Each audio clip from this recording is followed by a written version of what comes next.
Hello students, आज हम start करते हैं बीएससी सेकेंड ईयर थर्मोडायनेमिक्स 1 का एक टॉपिक है किरचॉफ का समीकरण। ये आपके थर्मोडायनेमिक्स का बहुत इंपॉर्टेंट टॉपिक है और मैं मेनली छत्तीसगढ़ की यूनिवर्सिटीज़ के लिए बनाती हूँ, पर ये ऑल इंडिया में ऑल यूनिवर्सिटीज़ का सिलेबस इक्वल होता है, तो इसको आप यूज़ कर सकते हैं। किरचॉफ का समीकरण क्या है? इसमें एग्जाम में क्वेश्चन ऐसा आ सकता है, किरचॉफ समीकरण की उत्पत्ति कीजिए या prove that del H is equal to C P del T, है ना। या फिर और आ सकता है, किरचॉफ का समीकरण क्या है? इस समीकरण की सहायता से किसी भी ताप पर एंथैल्पी परिवर्तन की गणना कैसे की जाती है। या क्वेश्चन आता है, किरचॉफ समीकरण का महत्व लिखिए।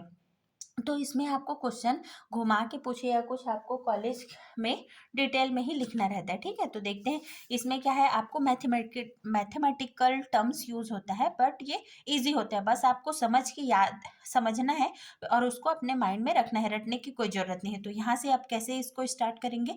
किसी भी भौतिक या रासायनिक प्रक्रम में एंथैल्पी परिवर्तन ताप के साथ परिवर्तित होता है और स्थिर दाब पर ताप का एंथैल्पी प्रभाव को दर्शाने के लिए हम क्या करते हैं? जैसे ये कोई अभिकारक है, लेफ्ट साइड में जो होता है उसे अभिकारक कहते हैं, राइट साइड में जो होता है उसे उत्पाद कहते हैं। तो ये क्या हो गया? Reactant and that is product. Okay, अब यहाँ पे अभिक्रिया में एंथैल्पी परिवर्तन निकालना है, तो हम क्या करेंगे? एम, यहाँ पे एच इसलिए यूज हुआ है, ये एंथैल्पी के लिए यूज हुआ है ना। तो आप इसको ऐसे याद कर सकते हैं, स्मॉल एम लिखा है, एच एम और एच एम एच एन और यहाँ से एच ए बी करके, है ना। तो यहाँ पे ये जो होता है, जैसे मान लो कोई केमिकल रिएक्शन है जिसमें सामने 2O2 या फिर 2HCl कुछ लिखा रहता है, उसका नंबर है ना। तो यहाँ से ये नंबर का तो चेंज नहीं होगा, परंतु इसको नंबर की एंथैल्पी तो चेंज नहीं होगी, इसलिए इसको यहाँ ऐसा रखा गया, ठीक है। अब इसको एग्जाम्पल के लिए समझने के लिए मान लो, जैसे हमने अभी लिखा था ना, ए प्लस बी और स्मॉल एम कैपिटल एम और ये, तो यहाँ पे सपोज एक केमिकल रिएक्शन है C2H4 प्लस 3O2 और यहाँ से 2CO2 और 2H2O, है ना। तो यहाँ पे ए का मान कितना हो गया? यहाँ पे 1 है।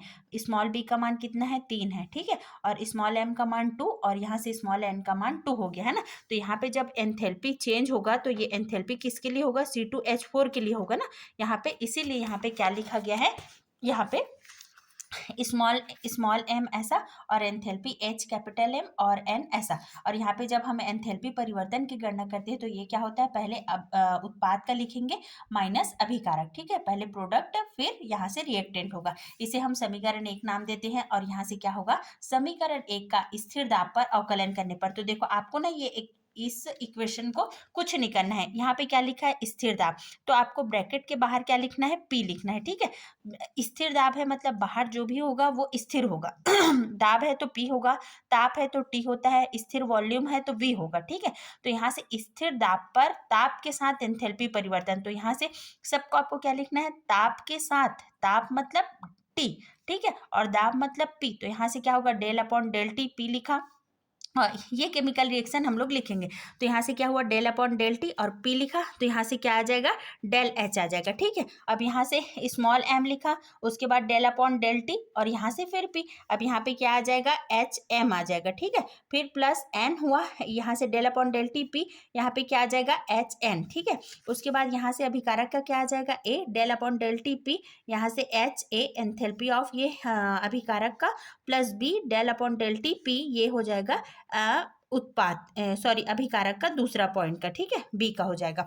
अब यहाँ से क्या होगा कि del H upon del T P, ये क्या होता है? सीपी होता है, मतलब स्थिर दाब पर ऊष्माधारिता होती है। तो यहाँ पे क्या हो जाएगा? देखो सेम वही है, del H upon del T और यहाँ से पी, तो इसका मान क्या हो जाएगा? सीपी हो जाएगा, ठीक है। इसका मान सीपी, पर हमने अभी ये पुट अप नहीं किया है, तो यहाँ से क्या हो जाएगा? Del H upon T P है, तो इसको हम क्या लिख सकते हैं? सी पी एम, है ना। यहाँ से एम तो लिखा रहेगा और यहाँ से del H M upon del T और पी है, तो ये क्या हो जाएगा? सी पी है ऊष्माधारिता एम का, एन सी पी एन और minus A C P A B C P B, और यहाँ से क्या हो जाएगा? समीशन पढ़ते हैं इसको, ठीक है। सम ऑफ है सी पी उत्पाद का, ये पूरा उत्पाद का हो गया और ये अभिकारक का हो गया, ठीक। प्रोडक्ट एंड रिएक्टेंट माइनस यहाँ से अभिकारक हो गया। अब इसको हम ऐसा भी लिख सकते हैं कि del H upon del T और ये स्थिर दाब पर है, डेल सी पी लिख सकते हैं। अभिकारक उत्पाद माइनस अभिकारक का ये डेल होगा दोनों का, जहां डेल सी पी क्या है? अभिकारक और उत्पादों की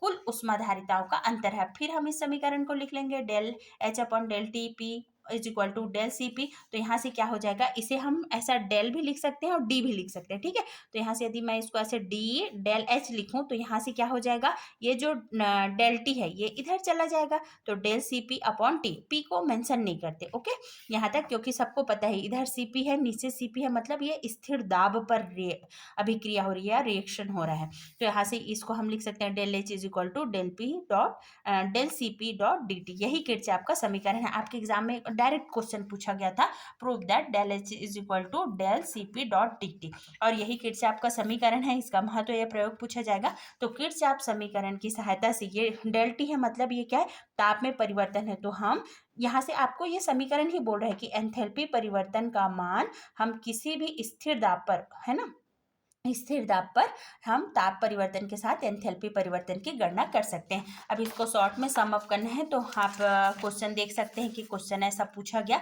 तो यहाँ से किसी भी भौतिक या रासायनिक प्रक्रम में ये क्या होता है, एंथैल्पी परिवर्तन स्थिर दाब पर, तो ये हमारा अभिकारक हुआ, ये उत्पाद हुआ, और इसमें रटने की जरूरत नहीं है, आपको इजिली समझते जाना है। अभिकारक ये हुआ, ये उत्पाद हुआ, तो यहाँ से ये हमने उत्पाद लिखा, माइनस यहाँ से क्या कर दिया, पूरा इसको एंथैल्पी के टर्म में एम में एच एम कर दिया, एन को एच एन और ए को एच ए, बी को एच बी करके एंथैल्पी परिवर्तन कैसा हुआ। अब इसका अवकलन करना है तो मैंने पहले बताया del upon del T, P लिखते जाओ सब जगह डेल एच, और यहाँ से डेल एच एम एन, है ना, और ए बी करके, फिर उसके बाद इसका मान क्या होता है, डेल सी पी होता है, तो यहाँ पे del C P of M N करके, तो यहाँ से उत्पाद और अभिकारक हो गया, फिर इसका मान क्या होता है, डेल सी पी होता है, फिर यहाँ से इसको इधर लेके गए, डायरेक्ट ये क्वेश्चन आ गया, है ना। और आपको इतना ही लिखना रहता है, इसमें जो मैथमेटिकल टर्म्स होते हैं, है ना, ऐसा व्यंजक वाला क्वेश्चन होता है, उसमें मार्क्स नहीं करते हैं, और आप 2 से 3 बार बना के देखिए, फुल मार्क्स मिलते हैं। Thank you.